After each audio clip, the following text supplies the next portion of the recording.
everybody. It's us. I am here joined today by Jacob here in the middle right next to me and Jay on the other side. Jacob is the drummer and Jay's I almost said profiler, the guitar player for Profiler. So I'm joined here by two nu metal masters of the craft. We have Jay, who came late to the Profiler party, but packing a major punch. Noticed by the band after posting impressive lead guitar work over Alpha 9 3 years ago, Jay has been an incredible addition to the band's huge sound. We have Jacob, the incredible force that supports all the sounds on the stage, and looks like he's having a blast doing it too. Big booming drums, massive chonky guitar riffs, and nostalgic shoegazy breakdowns that will transport you directly back to 1999. Jay and Jacob, welcome to Fuck, Marry, Music. Thank you for having us. Thanks for having us. Yeah. So happy to have you guys. So how was your first headlining show on Wednesday? Let's talk about that. Yeah, it was a lot of fun. We were exceeded expectations, certainly for me anyway, because it's technically our first headline show, and it's weird because all of us are sort of all over the place in the UK, so to have that turnout in London where none of us are actually from was really, really something. So Wow, it was great. You mentioned this a little bit behind the scenes. Someone in my community, actually, Davosaurus Rex, that's here right now, pointed out that with the exception of Mike, your band seems to be brought to us by the letter J. Joe, Jay, and Jacob. I'm just curious, is Jay short for something as well? Do you have the same name as somebody else in the band?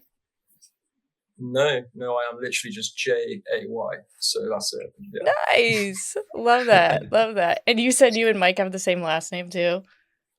Yeah, we're both in Evans. I think it's got Welsh heritage, so I guess maybe somewhere far down, maybe there's a relation, but nah. Wow. What are the odds, That's awesome. So I have done a little bit of research on you guys, of course, as a band. I believe what I gathered is that you're originally from Essex. Is that true? Are you guys both from that area? Bristol. That was where Joe and Mike started Profiler. Gotcha. But yeah, honestly, we are from all over. I'm from Oxford, Jay from Plymouth. So yeah, it's funny because the band often, in reviews and stuff will be like, Bristol based, but actually Joe is the only one that still lives in Bristol. So, right. All over the place. Yeah. Yeah, I was wondering about that because I watched an interview from 6 years ago, and whoever had the microphone when the interviewer asked where you guys are from, they were like, Essex. And then Davo actually said Bristol, and I was like, well, actually, I watched an interview and they said they're from Essex. So that makes sense that you're from a little bit of all over. What can you tell me about the music scene where you guys are coming up? Are there a lot of nu metal bands, or are you guys kind of the outlier? Yeah, there's definitely a few. Like one of the bands that support us, like Black Coast, and in retrospect, I guess like kind of leaning towards that nu metal revival. And I mean, there's definitely a scene growing.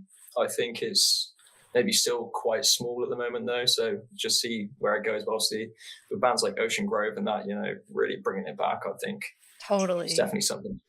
Yeah, I was so excited to see Jacob wearing an Ocean Grove shirt because I think you guys and Ocean Grove have been our top two nu metal bands that we've been reacting to in this community this year, so that's cool. I think you guys should tour with them. I think that makes the most sense, Dream. Yeah, that would be great. So, I'm a vocalist. There's a lot of vocalists in my community. It's not often that we get an exclusive talk with the party that's going on behind the singer. So I wanted to talk to you guys about not just your early experiences with becoming musicians. I know that's something you guys get asked about a lot, but I'm more curious about what your earliest experiences were like just listening to music, you know, like who was the first person that introduced you to music? Was there a person introducing you? Were you kind of figuring it on your own? I guess I'll start with you, Jay. Can you tell me maybe even like the very first time you remember hearing music that you were like, oh, I want to listen to more of that? Yeah, I mean, it's my mum's a big like music fan in general, so I mean, I've been told, I don't remember all of it because I was so young, but growing up, when I was like, even a baby, in my like, what do you call it, a high chair, eating dinner, my mum would have Kerrang on the TV instead of children's programs and things like that. So I think I've always had that sort of like early 2000s music growing up on Kerrang on the telly. And yeah, I think my earliest experiences would probably be listening to like bands like Nickelback, Linkin Park in the car and going to school with my mum. Yeah, and then I had an older brother that introduced me to Metallica, and then later on introduced me to bands like Architects, North Lane, which like really shaped kind of, you know, my interest in the heavier music even more.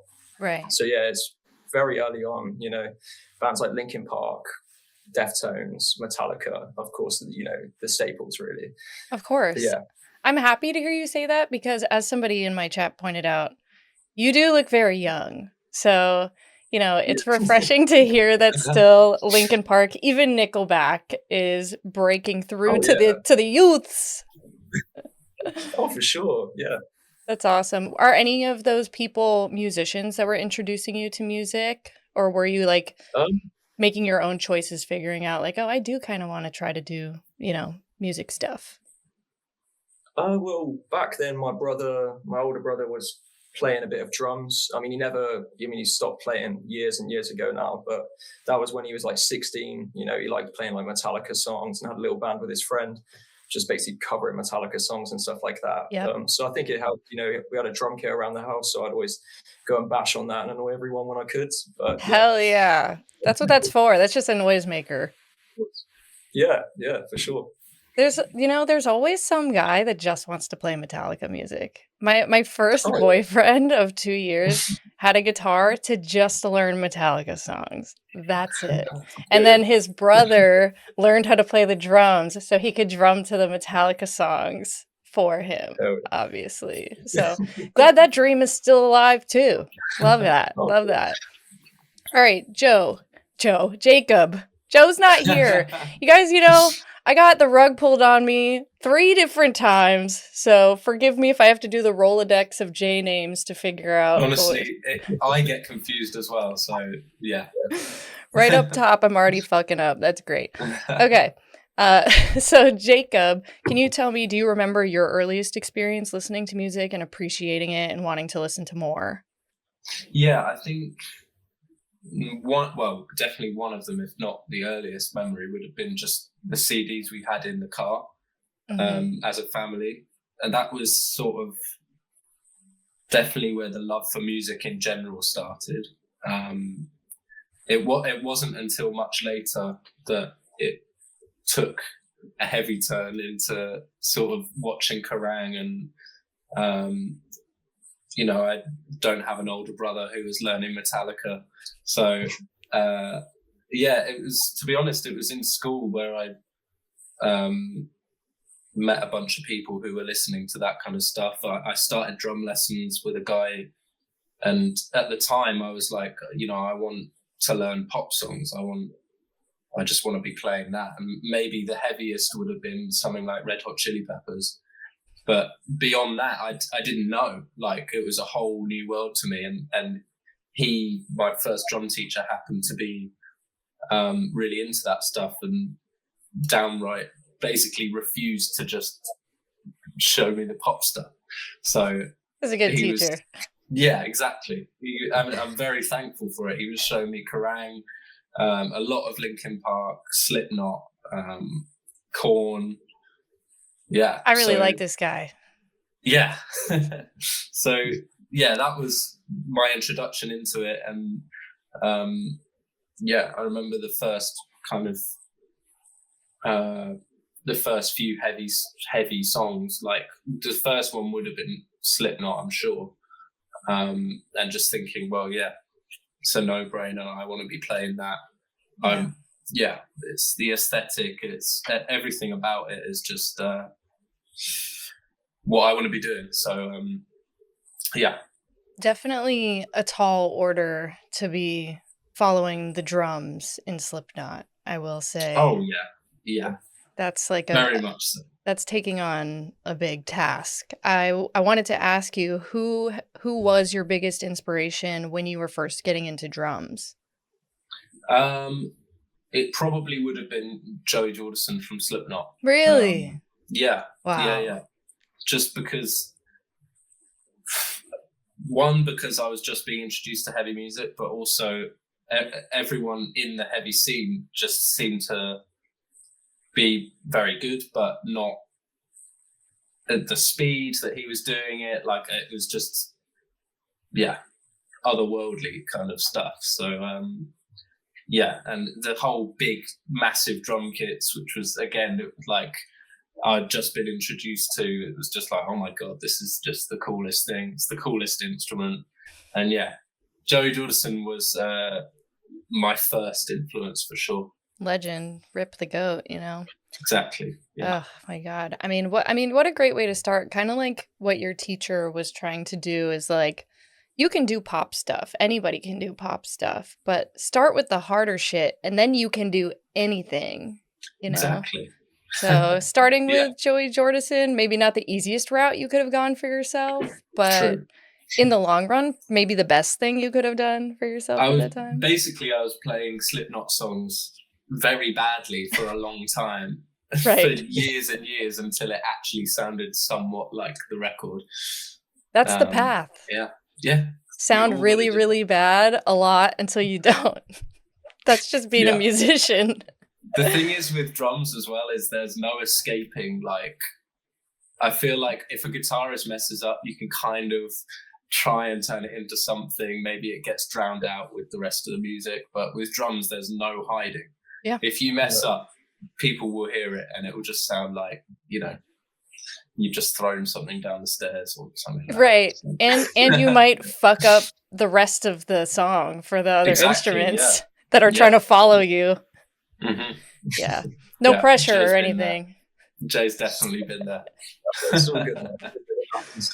You have a great bass player too, which helps. And it's obvious you guys work together really closely in terms of building the rhythm. So that's your safety net. Yeah. A little bit. It's true. A little bit. So Jay, from looking at your YouTube, which I know it's like a lot of old videos, but it did give me a little bit of a glimpse into your musical history. I see you've done quite a few covers of Architects. You did some Monuments, Amity, Affliction, and Bless the Fall. What I'm curious about is, do you remember the first song that you ever learned on guitar? I do remember it somewhat clearly as well. And it was, I have to say, it Smells Like Teen Spirit. And it was just kind of on a weird, I had a guitar. My mum probably bought me a guitar when I was about 8 years old. And I just kind of ended up sitting in my room. I could never figure it out. But maybe I was about 10 or 11 years old. I just got YouTube up, watched the video, and was like, okay, I'm going to just try and learn this. And managed to get like the first riff down somewhat really badly, but it was enough for me to just kind of get hooked from there on. And from there, it was just song after song, trying to learn as much as I can. But it was Smells Like Teen Spirit for sure. I bet you crushed it. I bet you whipped that out, no problem. My mum does have a video on her phone and it was really bad, but everybody, you got to start somewhere. So release the video. We need the video. Where's your mom? We need to get your mom on here. Oh, that's awesome. All right. So who were your major guitar heroes? Was there someone that you were mimicking a lot, or was it pretty much Nirvana for a while? I'd say when I started to have guitar heroes, it was James Hetfield and Kirk Hammett for me. Wow, Kirk is such a legend. Hammett's like shreddy solos, but then as it got on a bit more really respected, James's right hand, like all that down picky stuff. So that was like very early on, James Hetfield, Kirk Hammett. Then I won't say like much of a guitar hero, but just a kind of legend to me was Tom Searle of Architects. Like when I discovered that, that kind of heavier style of metal, but like a good kind of bridge into the heavier stuff at least. Just the songwriting, the riffs, and never any guitar solos, but it didn't really need it. And it's just something about playing those low tuned riffs just really excited me, and I definitely really looked up to him. R.I.P. Right. And yeah, but I think for my playing now, even though in Profiler I don't really play a lot of that sort of stuff, it'd be John Brown of Monuments. Yeah. Just wow. And I still would consider him a guitar hero today because he's just insane. Totally. Insane. Those are some heavy hitters that you've got in there, but that explains your massive talent. So I'm not gonna act surprised by that, because you have to hold yourself to a high standard to get a very well developed product. So good for you, man. Sure, yeah. Thank you. Let's talk about first shows you guys remember going to. Jacob, I'll start with you. I went to a lot of local metal band shows. I couldn't tell you any of the names, but yeah, I wouldn't expect you to. The community at a gig, being introduced to that when I was really, really young, like maybe 7 or 8, was really great. I had kind of the big headphones. Like, I don't know if you guys have ever seen like a kid at a gig. Mm-hmm. Normally, or at least they should have these big sort of noise cancelling headphones on their parents' shoulders. I was that kid. So nice. Yeah, that was great. And as I got older, I would join in the mosh pits and stuff like that. But the first major show I think would have been Avenged Sevenfold. Epic. At Wembley, I think. At Wembley? Yeah, I think so. Yeah. My God. That's huge. Yeah, and it was seated. Seated? Yeah, and what do you mean? Well, I had to. The only tickets we got were seated, so I was over this balcony, just looking down at like this mass of people. I'd been in a mosh pit, but only a maximum of about 200 people. This was like thousands, So yeah, that was crazy. Wow.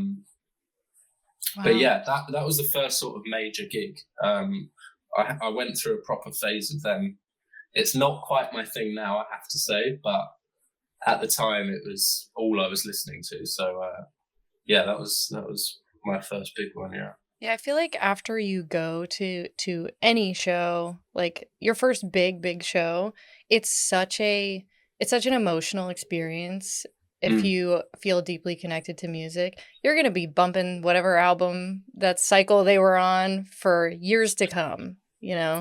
It was almost a culture shock, to be honest. Like, you don't see anything like that until you go to it. So there's nothing else that compares to that. So yeah, it was crazy, and a very good introduction, and set me up for wanting to see more and more.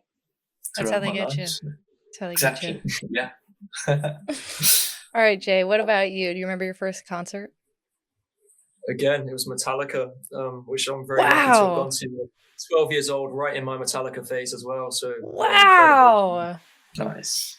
It was a massive show, and just excited me even more about music, How could you not? No wonder you're a diehard Metallica guy now. I mean, seeing Metallica at 12, that's got to be like illegal or something, because now you'll never let that go. Oh, hell no. No, it was an incredible first show, but then it took me years to ever get to see another show after that. So yeah, Metallica was the first one. Damn, I'm trying to see Metallica before they, I don't know how much time I have left. Yeah. So I'm curious, I don't know how involved with what the stage setup is you guys are, like what the show is going to be like, but do you ever think about the best shows you saw and think about how you can implement some of those elements that you enjoyed so much? Like try to give, some other 12-year-old kid the Metallica experience that you got when you went to your first show. I think for me, it's, and I have to kind of consciously remember to do this, is just kind of being a bit more outward and not getting in my own head about what I'm playing, because there's been gigs where I've looked back at, like, I've filmed it and I've looked back and I'm just kind of static, like staring into the clouds, or I look miserable, and it's not that I'm miserable and I'm having a great time. I'm just kind of thinking about what I'm playing, what's next, all that kind of stuff, where it's much better if you just kind of let yourself get into it. I mean, for example, the shows that and the bands I listened to growing up, they were all playing these incredible things, but also really into the music, going for it. I mean, so that's a big thing. And the more animated you are, the better that you're kind of, that's your way of interacting with the crowd, especially with when you're behind a kit. It's not like you can go into the crowd, you know, Mike will be right at the front, he can interact with them a lot easier, whereas the best thing that I think a drummer can do is sort of get out of their head and think less about what they're playing and more their stage presence, because that is a big thing that appealed to me growing up with drummers like Joe Jordison and stuff like that. So for me, I think it's just that, really. That's how from a drummer's perspective you would connect with an audience. That's honestly like such a self-aware response that I wouldn't even expect from a drummer, and maybe that's just because I'm a dumb vocalist. You know, I show up, I sing the songs. I don't know what you guys had to do to get here. I just know what I had to do to get here. But it's so refreshing to hear, because as a singer, I think singers are like more naturally in the spotlight. So we're like really critical of ourselves and like, what are people going to be saying about me? Because there's going to be a bunch of eyes looking at me the whole time. And if I don't know right away, I'm going to hear about it later, how like my eyelash fell off, or like, you know, like the Janet Jackson nipple slip, or like whatever, you know, because like I'm front and center. But that's interesting to me to hear that even as a drummer, you're watching footage of yourself back and you're like, oh, I wasn't giving anybody much to look at back there. Exactly. Yeah. And I will say that it must be working that you're thinking about it, because I put that little note in my intro about you looking like you were having a good time, because I was watching videos of you and you were like, I was like, oh my God, this guy loves his job. Like, pop off. Exactly. It's weird though. Like, I mean, it's only a recent thing, to be honest. Like, I have to kind of consciously think about that, even if I'm having a great time. And what we mentioned about earlier with Ocean Grove, like, we spoke about this, Jay. We were there as a band, and they were constantly smiling. Like, there was no break. And it's clear that they love their job. And also to do that every night on a tour is just so impressive. You know, the drummer was clearly having a great time, and that really resonates onto an audience, because, you know, they want to see a band that's having a good time, because they will then have a good time. So for sure. Yeah. 100%. I am such a believer in, like, if you're having a good time on stage, your audience is going to have a good time watching you as well. So sure. and I think it's, you know, it's just like any other workplace. You're like looking at the guy next to you and you're like, why is he having so much fun? I'm not having fun over here at my desk. And you just figure out, you know, like what's everybody else doing that's working for them, and that is it. You know, you're supposed to be here to have a good time. It should be fun. And if something's making you not have a good time, then that's another conversation to be had. You know, shitty band member, shitty manager, whatever. Yeah. Jay, do you have any like other bands that you look to for examples of things you can do on stage that are currently out in the scene? Not really off the top of my head anything that I can specifically think of, to be honest. I think actually one band that I must shout out, Graphic Nature. I saw them live about the time that I first joined Profiler, and that is like since joining Profiler is the first time I've ever played guitar live. So, and just seeing the way they move on stage, they're like, you know, spinning around, kind of step in, jump in, and they're just constantly moving. But they play really well as well. I'd say that was a big thing for me, because like Jacob was saying, if you get too in your head, you will just stand there. And I do want to play well. I don't want to fuck up if I get too excited. Oh, sorry for swearing. The show is called Fuck, Marry, Music, brother. You're good. But yeah, I don't want to mess up too much. So obviously, I was kind of finding that balance. But when I see a band, if I see them jumping around having fun, it makes you more inclined to go mosh, or to just really get into it. If you and they're all just like standing there, but it does depend on what you're listening to. If it's something really technical, then understandably they're going to be there focusing on their parts. But I think for like Profiler, like you can just gotta get into it for sure, jump around. Bang. There's a lot of energy, and that is like the delicate like balance that we're trying to find. Is like singer too. I can't like be sprinting back and forth across the stage while I'm trying to sing a pretty line, so like you have to focus on getting the job done, do it correctly, but also like give them a little show, not too crazy or anything. But Jay, I've seen your moves. You have a little move that you do. I was trying to imitate it in we did an album review of your EP yesterday morning. So it's like 9:30 in the morning. I got my desk all the way up, so I'm standing up. And I don't know what it is. You slide your foot and kick it back, and your hair kind of swings around. It's not really something I've thought about, but I do want to start locking in some moves and working on them a bit in this room. Yeah. Right. Well, you have at least one. I can't show it to you now, but you have at least one that you do. Fine. So keep that one because I really like it. I'm going to ask you some questions just as it relates to the band. Jacob, are you the original drummer? I am not, no. Whoa! I believe I am their third drummer. Third time's the charm. That's what they say. Exactly. Okay. So how did Mike approach you with the idea? I assume it was Mike that found you and approached you. Actually, so Profiler had a tour booked with a band who I was very close with called Knife Bride. Yeah.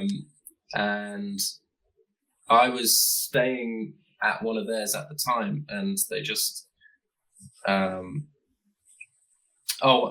was it. Yeah. So they had an Oxford date on the tour, and I kind of jokingly said, "Oh, well, I'll see you at the Oxford date," to Craig, who was in Knife Bride. And he went, "Oh, what, because you're playing for Profiler?" And I said, "What? No, because I'll come to the gig."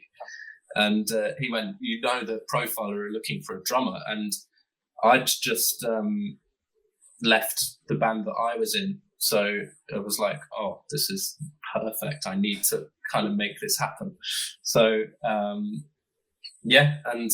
messaged, sent them some stuff, and then I remember turning up for the audition, and they'd auditioned somebody else, and he was walking out, and he had like this big van with like this massive kit in it, and I was like, that's me done. Like I had some like broken cymbals at the time and stuff, and I just felt really underprepared, even though I'd been learning the songs for ages. But yeah, and we went in and kind of hit it off. So it was less so kind of Jay. I didn't really have anything on social media like Jay does. It was more just word of mouth and being in the right place at the right time. Wow. I mean, what a dream come true. And like, thank goodness your buddy said that. Like, hello. That's I know, awesome.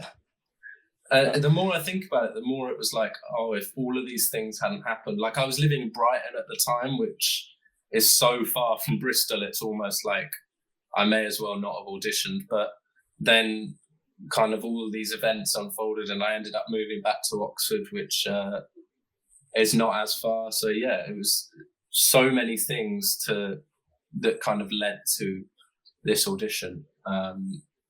But yeah, it was perfect timing, and it was the exact kind of music I wanted to be making. So yeah, it was great. Well, that leads so perfectly into my next question, which was going to be just how does Profiler's sound compare to other projects that you had drummed on before? Were you doing nu metal in the past, or is this kind of your first brush with it? The first band I was in was more sort of metalcore. I'd say kind of the modern influences that Profiler have. It was a bit more like that. And then I was playing in, I would describe it as like an alt rock band. So yeah, nothing that quite hit the mark like Profiler does. I'd always had the nu metal influence, and it's what I grew up listening to and learning. So yeah, I knew that I wanted to play nu metal for a long time, and it just kind of happened to be that the bands I found myself in, I was really happy in and had a good time, but it was kind of really close to the mark of what I wanted to be playing, but not quite. And I feel like Profiler is where my kind of drumming style fits the best. So yeah. Yeah, and on that note, what specific sounds from the drums, do you think are working really well for Profiler, and in terms of your setup and attack? Like, what are the things that you get to do on the drums in Profiler that you really love? In terms of sound, kind of that really high-pitched snare, which you just see in all nu metal. That's how I always had mine. Even sometimes when the gig didn't fit that sound, I would still be kind of like, no, this is my sound. Yeah. Like when no one's looking, I'd be like cranking the snare up as high as possible. And then I went to the audition, and Joe was like, yeah, can you turn it even more? Will it go any higher? And I was like, yeah, this is perfect, you know. And yeah, I think there's a lot of chances to be creative in the songs, but also like there's a good blend of it. I mean, there's such a big hip hop influence with nu metal that in certain verses and stuff like that, it's quite laid back drums, and then other points it's like there's a lot going on. So yeah, it just fits kind of what I was playing and my writing style on the drums really well, because sometimes there's bits where it will be quite mellow and not much going on, and then other times where the sky's the limit, basically. Oh yeah. And it's really nice to be in a project where you have that creative freedom, for them to sort of be like, yeah, just go do for what it. You want, basically. Yeah, exactly. Yeah. When you're the right fit, I feel like it's easy, to do that. Like when you know you have the right person in place, just go for it, let your creativity run. Yeah, exactly. And that's the thing, like if you're not playing the right music for your sound, it can sometimes feel like you're battling against the other instruments, and you end up making something which is kind of everyone's trying to get in the spotlight or something like that, and it ends up kind of all of it being lost. Whereas with Profiler, like there were definitely a few times in recording this EP where I would have something a bit crazier, and Mike or any of them would just kind of be like, I think we should do it a bit more mellow there, but this section, save it, go for it. Yeah, exactly. Yeah. And and it just feels like it's kind of clicked a lot better than other things where it might not have been the right place and the right time to do it. Yeah. I mean, I'm glad you mentioned the snare, because that's what stands out to me when I hear your drumming is the snare. And also, again, stupid vocalist, I get confused which cymbal I'm listening to, but I think it's the crash when you're doing those psh, psh, psh, psh, in those big moments where it just needs like a driving, like really loud sound.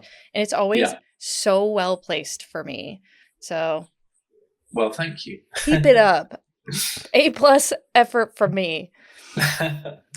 Jay, were you involved Yes. in a lot of other bands prior to this? Only one, and it was basically just one of my best friends that I met down here in Plymouth. I didn't really know any other musicians where I live because I'm kind of an introvert, so I just kind of kept to myself. But I just met him, and then he was really into like deathcore, hardcore, beatdown, and things like that. And that's not really something I've ever delved into. So we just ended up writing some like doing down tempo deathcore, and then it turned into beatdown. So like pretty caveman. But yeah, we played a few shows, but I was playing drums for that. So I used to play drums, and we couldn't find a drummer, so I was like, okay, I'll just play drums. So that's the only band I've ever really been involved with before Profiler.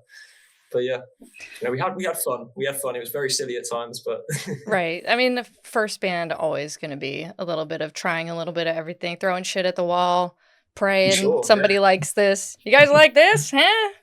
How about if I play the kazoo? And it's like such a musician thing too, to like end up in a project where you're like, I don't want to play this fucking instrument, but if nobody else is going to do it, I'll give it a shot, you know? Exactly.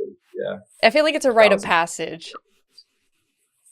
Definitely. Yeah. Because I mean, it's been so refreshing to finally play guitar in a band, especially more along the lines of music I want to play. I'm not saying I didn't have fun at all. Like we had some good times writing and playing live, but it feels so much more natural now, because I felt a bit awkward behind the drums a lot of the time. It's not my main instrument. Yeah, but the other side of it is like now the struggle, Yeah, and sure. and like I feel like you can connect to the other instrumentalists more when you understand what they're going through to play the instrument. Yes, And that's why like the drums and the bass are like, peas and carrots, they're always going to go together. Like, and sure. I think it just makes you a better musician for having put yourself through that. Definitely. Yeah. I mean, Jacob blows me away every time we play anyway, because he's so you guys. pocket, man. It's so true though. So the album review is going to be posted to my YouTube channel, so I hope you guys can check that out when I get it up there. But man, Jacob, those drums, man. I mean, all 6 songs are hard and fast, There's like a couple like you said, like mellow moments. Yeah. But it's mostly a collection of huge moments that are separated by little mellow parts, Yeah, and we recorded that in a day as well. That was a difficult day. Yeah.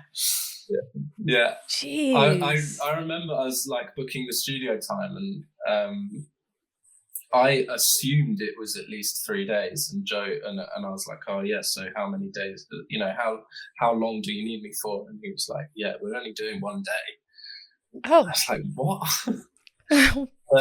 but I don't know. It's almost like I was expecting to, because I had to do so much prep for it that by the time we got to the studio, it was kind of like, okay, great, on to the next one. Like I'd almost I knew exactly what I wanted to do. And I knew that I didn't have long to get it right. That, in the end, it did actually go quite smoothly, thankfully. Yeah, I would have never known. You could have told me that it took you 3 months, and I would have been like, wow, you really got it perfect, man. Like, really good shit. Yeah, that would have been nice. But, yeah.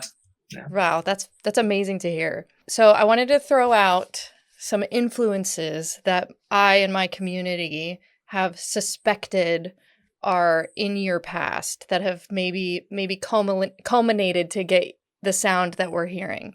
So I have a list. It's not that long. You just tell me if I'm totally off, or I mean, there's some obvious ones in there. So I'll just say. So you got Limp Bizkit and Korn. I mean, right? Yes. Okay. Yeah. So we can just get that out of the way. Deftones, I'm thinking that might be more of a Mike thing, potentially. Linkin Park, of course. But here's the couple weird ones. Saliva, I feel like, was a big one that I felt like some of your songs, maybe not off of this EP specifically, but in the past, Saliva. And Sunny Day Real Estate. Do you know who they are? I've heard of them. Not okay. I'll save those for Mike because it might be something that he's bringing to the party. but I was spot on with the other ones, right? Yeah, I think Limp Bizkit by a long shot. Right. I don't know if you agree, Jay, but that seems to be the big one. Deftones, I mean, if I had to pick an all-time favorite band, it probably would be Deftones. Okay. Just because of the amount of stuff. And it's not necessarily like I'm listening to it as a drummer either. You know, the drums are incredible, but it's also musically, it's just so impressive that Limp Bizkit, I would say, rhythmically, it's more sort of rhythmically inclined, whereas Deftones is a lot more melodic. So, the influences are spot on. Saliva is a new one on me. Oh, really? I'll have to check them out. Yeah, and the other one you said, I can't remember their name, but is it? I think Saliva is Click Click Boom. Do you know that one? Click Click Boom. Yeah. Okay, yeah. I can see that. I can see how the comparison was drawn. There as well. Yeah, sure. They have another one called Ladies and Gentlemen too. That's really good, by the way. So if after this you're like, who the fuck was she talking about? Those are the two songs that I would recommend checking out. I'll check it out. As the instrumentalist in the band, I'm curious. So when I found out that it was you guys that I was going to be interviewing, I'm like, okay, like from the singer perspective, like what do I want to know? So I'm curious, as the instrumentalist for the band, how connected do you feel to the lyrics, and how important is the lyrical content to you?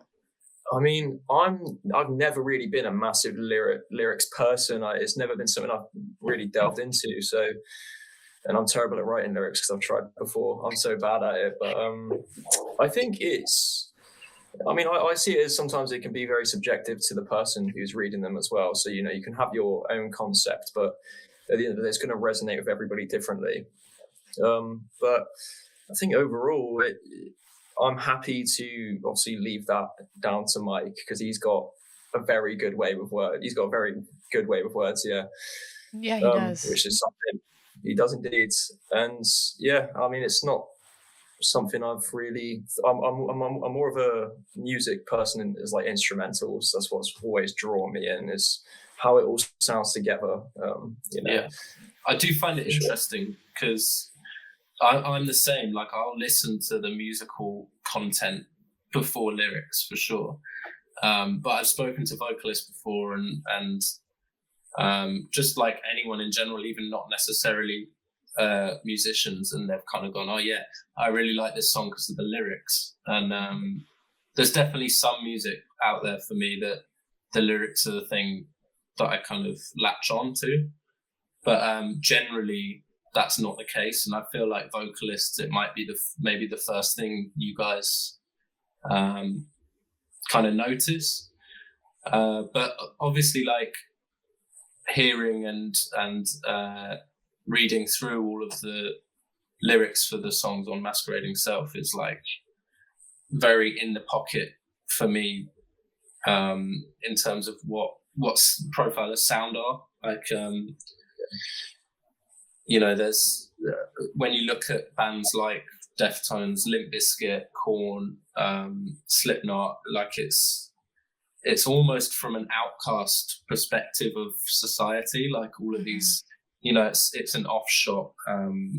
You don't know where you fit in society, and there is such a massive amount of that in this EP. And I would say on the surface of it, like songs like Luciferian, where it's kind of about a relationship, if you delve more into it, and how you said, Jay, like it you know, it resonates with people in different ways, interpret it in different ways. Like Luciferian and again, the whole EP for me is not only about relationships, but also finding your place in society and feeling like an outsider, like the world has gone mad, which a lot of the time it feels like. Hasn't it though? Yeah.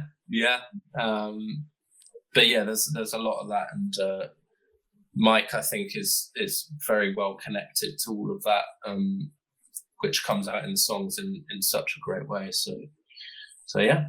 You're going to hear my interpretation of all 6 songs if you watch the album review, which, based on what you're saying, I think I was close. Yeah. But as a lyricist myself, I'm a huge fan of people having their own interpretation. So a lot of time, I honestly don't even really want to know what it's about, like what it's truly about, because, you know, if I have this connection to it in my mind because of something that I went through, then I might listen to the song 10 years down the road. And now I've got a new situation and it's even more spot on. And I can just keep formulating my own connection to it versus when I know what the singer wrote about, that's what it is. It's permanently, that's the true definition. So I agree. I think it's subjective. I was just curious because I do see in some bands, like the drummer is like singing the lyrics while they're drumming, which could never be me. I've tried to play the drums and I can't even do that, let alone do that and something else at the same time. But I'm sure that for some bands, you know, there are drummers where that's important to them. There are guitar players where they're like, I need to feel spiritually connected to the art that I'm creating. So it's good insight for me that you guys are more like hearing the music. Are there any songs that you do feel lyrically connected to? I know you mentioned Luciferian. I would say the one that stands out to me, maybe not in terms of like a connection personally, but in terms of the lyrical kind of content that I really admire. And yeah, I mean, it is a connection to it in some description of it, but 888, I think is the one that would stand out for me. I think the lyrical content is so strong. And yeah, that would be the one for me. I love that fucking song. We listened to that song like 5 times in a row yesterday, and I was just dancing. You probably saw the clip that I posted. That was chopped up from like multiple different times of us listening to it, and I was just picking my best ones. And I didn't even realize I was doing that meme of like that one metal friend that gets drunk and tries to get you to like metal music. And I'm like, listen to the guitar part. Yeah, you like that? But like really there's truly so many parts in that song that do that for me. And it's interesting that you feel most lyrically connected to that because we were trying to figure out like what's the religious tie, because there's a lot of elements throughout Masquerading Self of, you know, God and the devil, and then kind of space and enlightenment, but then there was kind of like an anti, you know, God undertone. I think it was in Illusion where it was like maybe it wasn't Illusion, where he's saying like God doesn't have your back or something like that, so you need to figure it out yourself. Something like that. But that would be Waste, yeah. Waste, there you go. But then in 888, it's kind of like this big like rapture moment, you know, of like, you know, oh God, like I won't let the devil take me kind of moment. So interesting. Is there a religious overtone there, or is that just imagery?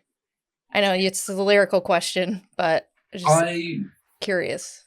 I wouldn't say so. I think from like a society point of view, there might be a bit of that. I would say it's less so that Mike is insanely religious. I didn't think so either. Unless, you know, it's a part of him that I don't know about, in which case, you know, fair enough. But yeah, I think, again, it's just more comments on society and looking at from all kind of perspectives, including religion, which is such a big part of society, whether you're even religious or not. So, yeah, and devil references and stuff like that for me would just be battling with your own self. And you know, we've all got a devil and we've all got a dog. We've all got a god. I said dog then, but we all have a dog. We all have a god. An inner dog, you know. We do. It's true too, though. Yeah, exactly. But yeah. Yeah, the way you just said it was, I mean, pretty much exactly how I described it to my community. they were making jokes like, oh, like Profiler Christian band ? And I was like, no, like you have to understand, like these are very like they're very relatable images, like you said. Like Christianity is such an easy thing to draw images from and to relate back to, because we're all familiar with what a devil could be, and it's very powerful, that image. It draws a lot of passion to call something bad the devil versus just saying it's bad, and same thing with God. So I figured it would come out in the wash here if you guys were a Christian band. So it sounds like I was right. Maybe Mike will turn around and go, yeah, we are a Christian band. What the. Wow, wouldn't that be crazy? That would be a real twist, and I'd be amazed. And I'd get the exclusive, so that would be great. Yeah. Jay, so I am so curious about this. Obviously, as I've said many times, because I'm glazing you up here on the Laila Melodie show today, that you're such a talented guitar player. I love watching your videos and your solos. I was wondering if you are now learning the solo parts that Mike had previously written, or are you replacing them with your own versions of them? In what way do you mean that? Like, I mean on stage, I think. On stage, not really. I like to try and play it relatively close to the record. There might be things that I do. Obviously, like I have my own technique and Mike has his technique, but I do try and I want to capture that Profiler sound. And I must admit, I do think a lot of that, has come from Mike's playing. And, I've taken a little bit of influence from Mike in the past as well, being so young and discovering Profiler before joining, I think kind of helped me get good at that sort of playing style. But yeah, it's, there might be tiny little things I do, but nothing that's substantial. No. Yeah. I mean, I think that's probably normal. Obviously, if you joined Metallica, you're not going to change the solos because that's what they're famous for, and I feel the same. I think Mike's solos from back before your time were solid. I think they're great, but you do have your own style, and I think it would also be weird for you to not like add just a little flavors in there. Yeah, there's small things like I know in Identify, I play like a chord in the clean part that's not in the original, but I just thought it sounded really nice.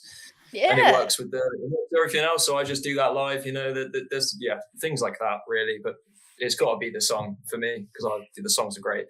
Hell yeah. And so the question on everybody's brain here is, what do you tune the guitar to? Because we've been joking that it sounds like you're in drop Z, which I'm guessing is not true.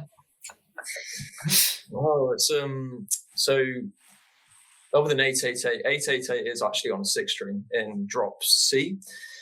So for like Dope, Illusion, and Upgrades, that's all on like an F. It's like a custom F tuning, so it'd be like F, something else. Mm-hmm. I can't remember the exact notes off the top of my head, but it's the root note is usually just the F, open F. It's a bit like the Periphery tuning where they tune to G and then the next string down is a G as well, so it's like an octave like just between the two. So that's like the Identified tuning, the Dope tuning, and Upgrade. But Upgrade is pitch shifted down, I believe, 4 semitones. That would be F, E, drop Z. D. It's drop Z. Drop Z, basically. Yeah, let's just say drop that. Z. Drop Z. I mean, it's like the lowest you would tune a guitar. Yeah, I mean, we pitch shift that, so my guitar is not actually getting tuned down that low because the chord cortex is great. So yeah, that's just pitch shifted, but yeah, very, very low. So do you play it in the pitch up on stage, or do you still shift down? Yeah, so my guitar is still the same tuning as Identify, like F. Okay. But then, the pitch shift is just shifting that down to whatever note it needs to be, Fair enough. And you usually play with it, is it an 8-string or a 7-string? 7-string. Yeah. Okay. I thought it was 7, which, what? We got to add more strings? Like, that's crazy. You needed an extra one? I personally would not want to play an 8-string. A 7 is enough for me. Okay, fair enough. So let's talk about Masquerading Self. specifically. So like I said, in preparation, we did that album review. The general consensus among me and everyone was that it is a 0 skip EP. Absolutely. So congrats to you guys on an amazing product. I'm personally a ballad hater. So the fact that there's no slowness is super great for a gal like me. Jacob, you had some absolutely monster moments on this record. A ton of polyrhythms, a ton of syncopation, which warms my little jazz girly heart. I am curious, what was your thought process going into putting the drums down? Were you intentionally using complex rhythms? I think the sound that you got, and obviously you did it all in one day, which makes it even more amazing, was huge, and it felt really epic, but it felt like it really fit in with the way that everyone was doing everything, all the musicians. Nobody was sticking out like a sore thumb or anything. But I feel like you also had your chance to shine in certain moments, and everyone kind of did. So just curious if you were being intentional in doing some more like tricky things that you didn't really have to do, or what was your thought? Yeah, I mean, I've always kind of tried to push myself in terms of like technicality, I guess. It's funny you mentioned jazz because a lot of my influence comes from that. I like studied jazz for a year and a bit, basically playing nothing else. And I think something I didn't realize at the time going into it was how much it influences playing in general. So it's not like, oh, you learn jazz to play jazz. It's you learn kind of the mechanics for jazz drumming, and it rubs off on your playing in general. And also kind of in terms of like go-to fills and stuff like that, so that's one reason why they might be a little bit different, a bit more out there. And also I'm left-handed, so playing on a right-handed kit, your choices, there's some things that I would find easier than a right-handed drummer, and there's some things that I'd find harder. So the sort of go-to fills would be slightly different for me. So yeah, there was a lot of that. I mean, in terms of specific moments where the drums are center stage, like in Luciferian, there's that the sort of drum breaks at the end. That was originally DJ scratching in that bit, and I can't remember at what point we decided that it should be drums instead, like drum fills, but it might have actually been on the day. And the last fill in particular, which, I mean, it is when we were listening to it back, I was almost like, is it too much? Like, because it is just a ridiculous busy fill. But I think if there's ever a time to do it, it should be at the end of the song. And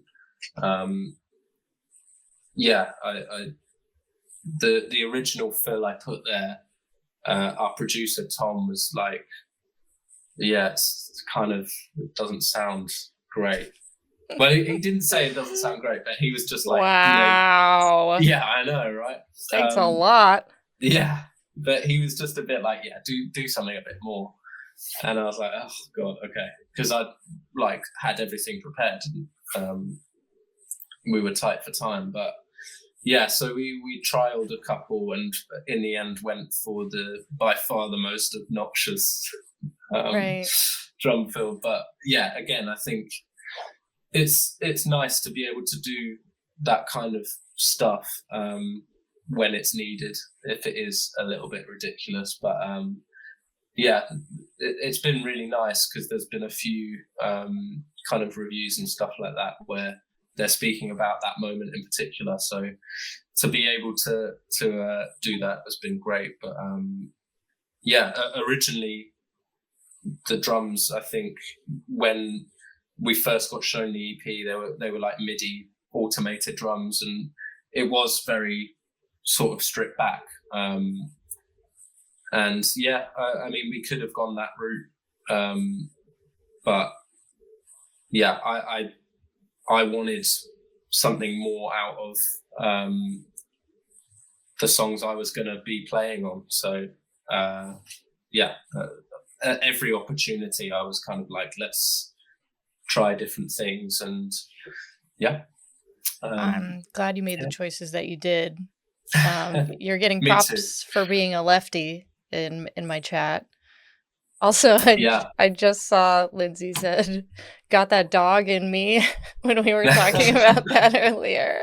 Jay, the guitar all over this EP is just ridiculous. It's sick. It's disgusting. It's brilliant. It's great. And you know, I'm a little bit of a music nerd, admittedly. I also studied jazz. That was actually what I went to school for. I went to school for jazz piano.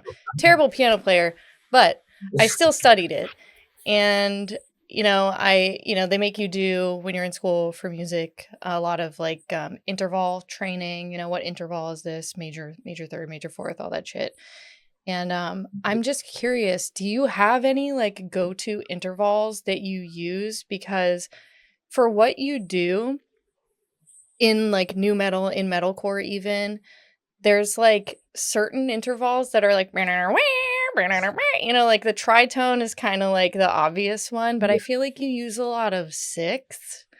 I don't know if it's like intentional, if you're just going off of like what sounds good, but it's there's a lot of callback, it seems to me, to like some Slipknot style riffs. So if it's not like an intentional interval thing, how do you with your ear choose which direction you're going with those? Well, first things first, I can't take a lot of credit for this EP, for the writing. That was mostly Mike and Joe. These demos have been done, you know, before I even joined. So that would be best answered by them. But I do know, obviously, the tritone. Mike has used that so much. And I noticed. Makes really good. Those tritone chords, they sound amazing. Lots of chromaticism in Mike's riff writing. I wouldn't say so much in this EP, but I mean the album before, loads of chromaticism in the guitar riff, which is something I've never really done personally. But I mean, I make a lot of use of major. I really love like a good major third.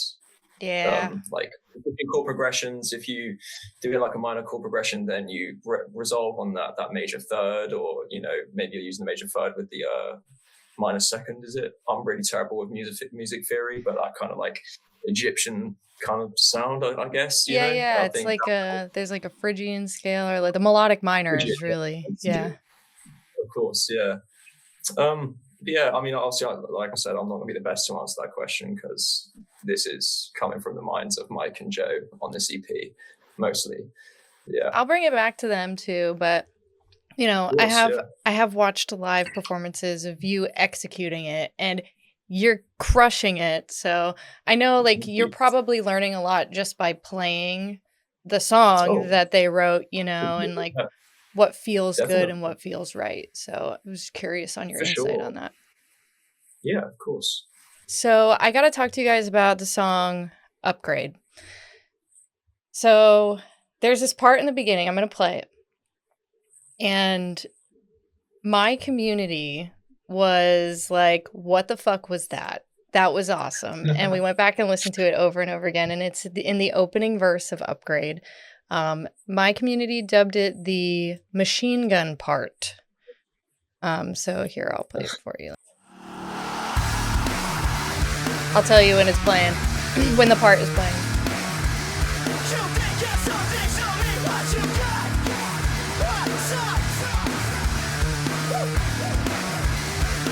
It's this part coming up.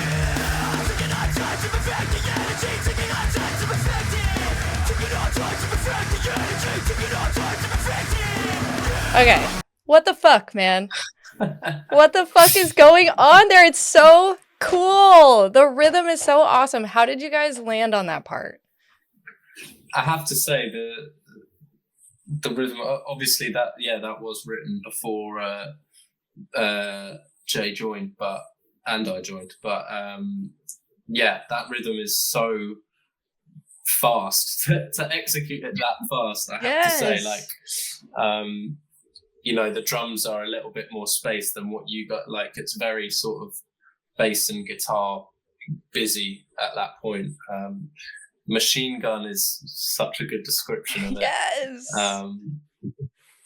But yeah, I think at the time, in fact, that was one of the points where I think I kind of interpreted it a bit different, and obviously without drums it sounds completely different. Oh yeah, I can't even imagine. I feel like I can't even picture that right now. But at the time in the studio, I was like, oh, I'm gonna like chill out for this bit. So I was kind of doing some pattern on the toms, and Mike was like, what are you doing?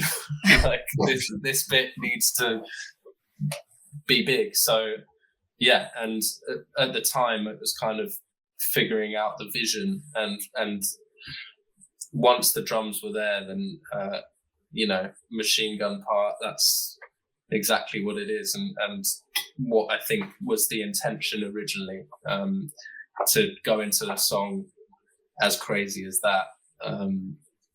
So yeah, I love that fucking it's awesome. coined that term because it's great. That machine gun part, that's what they kept saying. They're like, what? Wait, you gotta go back. The machine gun part at the beginning. We want to hear that part again. So good, man. So it sounds to me like Mike is a really good director for you guys in terms of just like honing in the vision, knowing what he's looking for, and you guys being able to emulate that. Would you say that your relationship is blossoming into more collaborative than when you first started because you're understanding his vision a little bit more? For sure. I think this EP has been kind of a mix of having the original parts set, and then all of us collectively, you know, making decisions about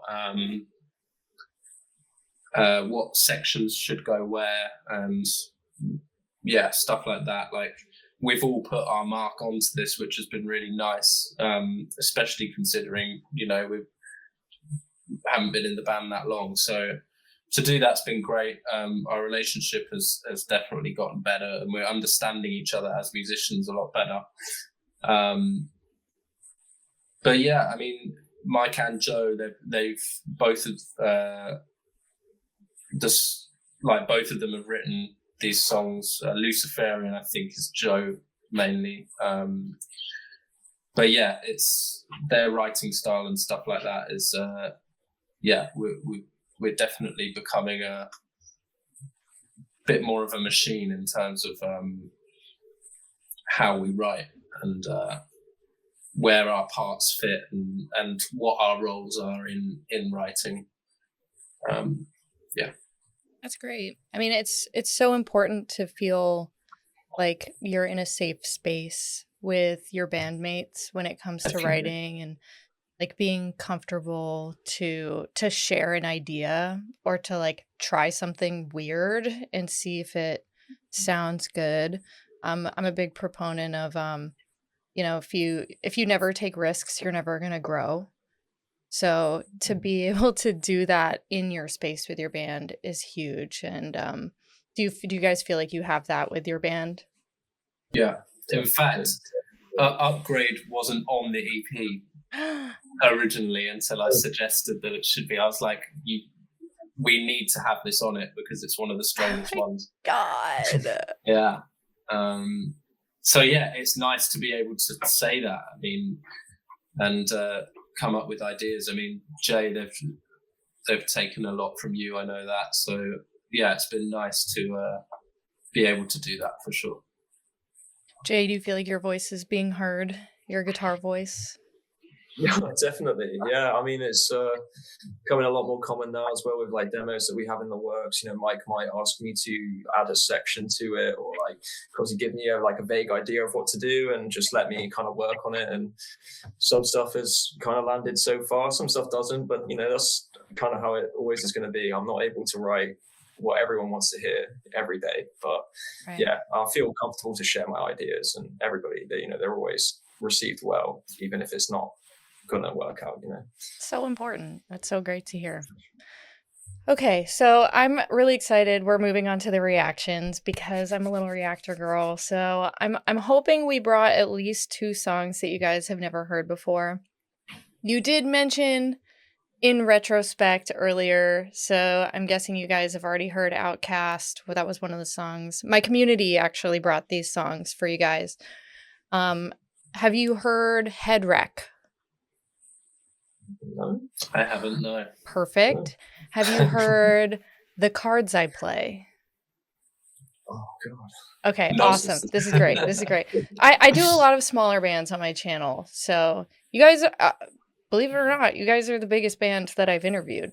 This is the highlight of my career right here. So thank you for being here. So we look for a lot of smaller bands so that I can give them exposure with my clips and stuff like that. So that's why we know a lot of underground, I guess. One that's not underground that was suggested. Do you guys listen to Thornhill? Okay, so that one we got. Okay, so that's perfect. So one was In Retrospect, one was Thornhill, and then the other 2 are the 2 I mentioned that you don't know. Come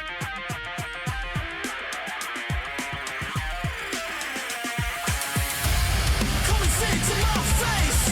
Come and say to my face. Come and say to my face. Come and say to my face. Dead inside, dead inside. When you crawl and play free. Dead inside, dead inside. Don't you call my name again. Dead inside, dead inside. Now your mask is where it's in. A lot of parts in this song. Say it to my face now.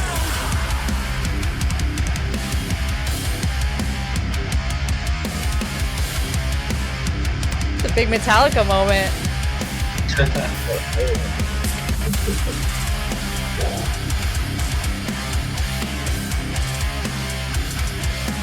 I want to know how they're tired out of train car.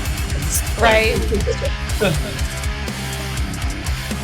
I'll have to get them on the show and ask them. Yeah. Yeah, we fucking fly. Say it to my face now. I'm just wondering how the drummer keeps track of all the different tempos. I know, yeah. Like, how do you know how fast and how slow to go?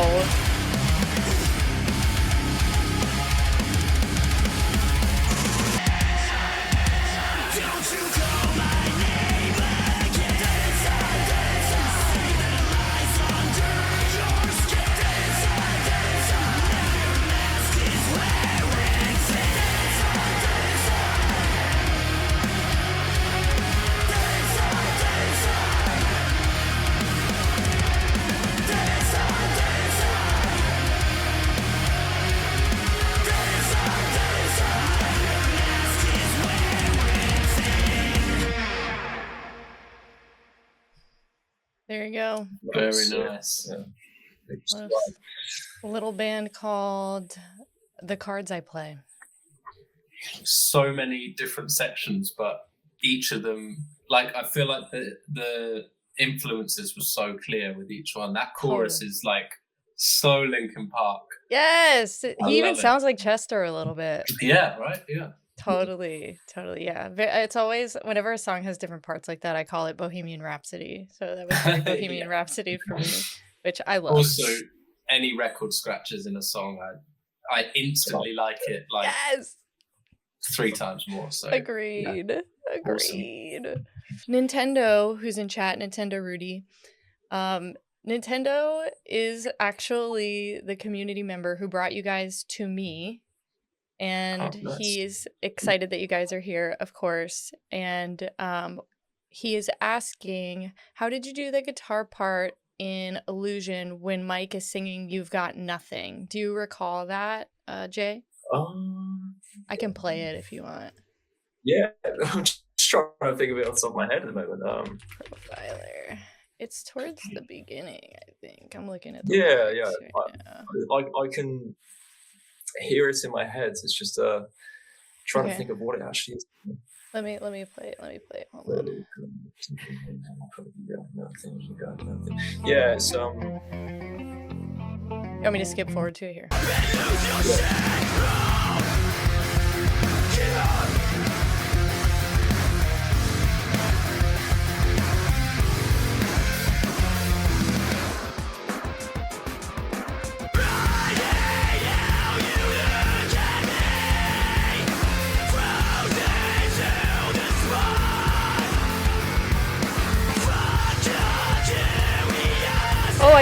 I see your dance move.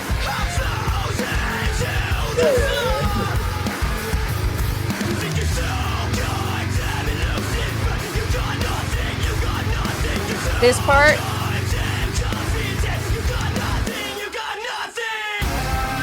Did Mike write that part? Yeah, that is a Mike riff right there. Yes. Okay. And that's a bit of use of chromaticism. It's like 0, 1st fret, 2nd fret, 3rd fret, 4th fret, open 0, 1, 0, and it does that rhythmic thing. So yeah, that is Mike riff. Was the intention, do you know, to keep the rhythm in line with his vocal rhythm? Potentially, yeah. I mean, I can't remember, or I don't know when this demo may have been written. It might have been written for something, obviously, for him to sing and play at the same time. But also, I just think it's really effective to do that sometimes. Like, have that kind of, syncopated with the vocals and guitar. It sounds awesome. It was awesome. It's great when it's perfectly placed. If you do it the whole song, it sounds cheesy and corny, and nobody wants to listen to that shit. But kind of like the machine gun part too, kind of had that going on where it was like I feel like the bass guitar and vocals were kind of on the same page rhythmically, and then the drums were doing this big like syncopated like tom everywhere thing at the same time. It's crazy. But I do love that placement for the chromatic walk. That was great. Perfect chromaticism from me. A+.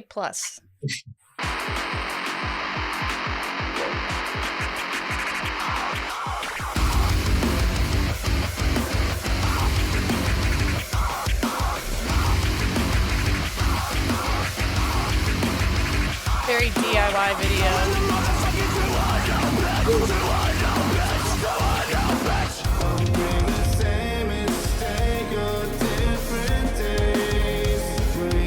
Not really what I would expect from vocals on a nu metal track.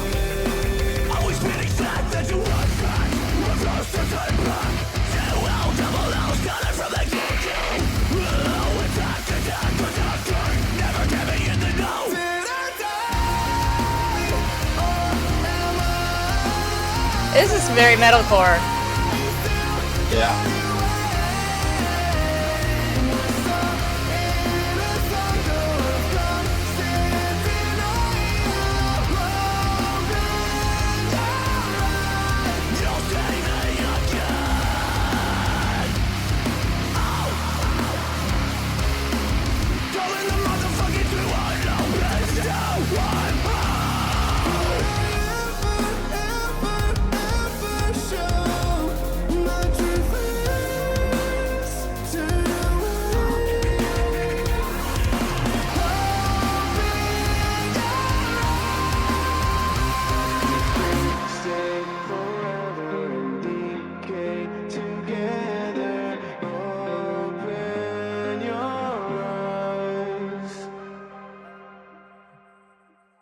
Sick. There you go. That's Buzzsaw.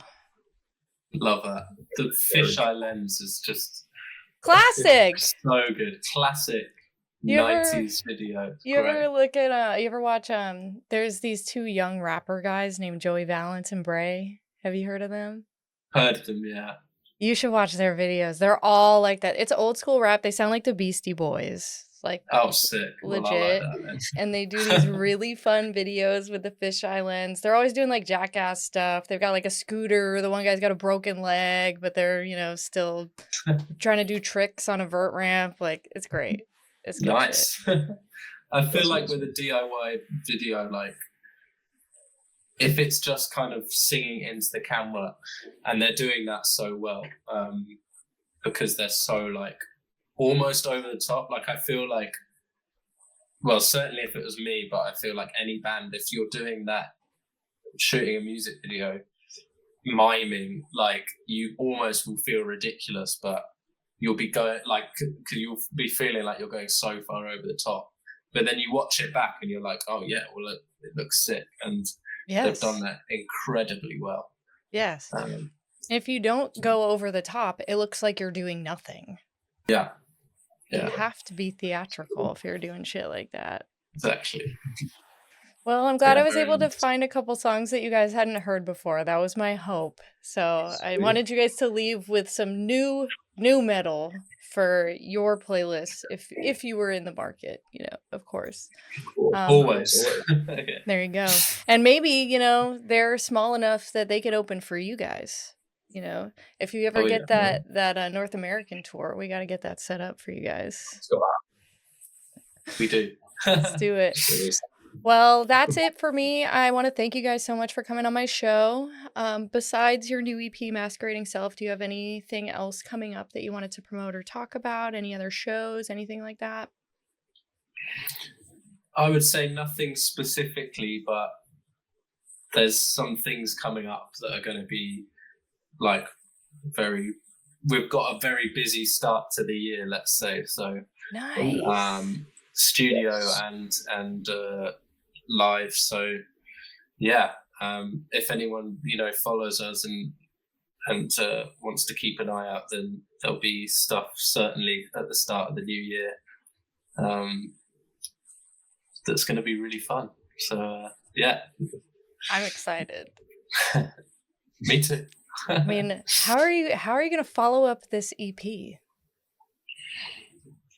Yeah, I mean, I'd say the modern cross with nu metal is integral to it. But yeah, it's all I've been kind of learning full profile and listening to. So it's going to be weird going into the studio with fresh new songs, because it almost feels too soon after this to be doing that, but it will be certainly in the next couple of months that we're going to be recording again. So yeah, exciting. Amazing. Well, big things to come from you guys. Again, I truly appreciate you guys coming on my show. Thank you very much for having us. Of course. To my community, thank you guys for being here. I appreciate your questions. I appreciate you just watching and hanging out with us. I'm not going to be rating out to anybody. I'm just going to be ending the show here. So thank you. And again, thank you to you guys. And I hope that everybody has a wonderful rest of your day or night. Thank you. Thank you. That's it.